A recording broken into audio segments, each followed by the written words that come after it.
بسم الله والصلاة والسلام على أشرف الأنبياء والمرسلين. هذه أضحية شكون اللي تبرعت بها؟ أخت أرملة. قصتها واش هي؟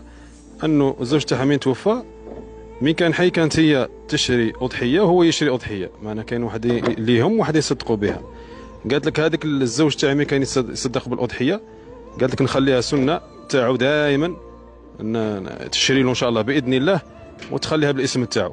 هذا خلق وفاء، خلق وفاء الأرملة لزوجها، الله يجازيها. وعطاتها الأرملة أخرى ما عندهاش مدخول وعندها 8 يتامى، رانا وصلناه درك للأرملة إن شاء الله. وإن شاء الله ندعو لها. هذه أرملة نموذجية أنها تفرح الأيتام، تحس بهم، ربي يرحم الزوج تاعها وينجح لها بنياتها. عندها بنات يقراوا ما شاء الله، ربي ينجحهم ويوفقهم إن شاء الله بإذن الله. ربي يتقبل منا منكم صالح الأعمال. شوف كبش ما شاء الله زين تبارك الله ما شاء الله، إن شاء الله يفرحوا به الأيتام إن شاء الله بإذن الله. ماشي.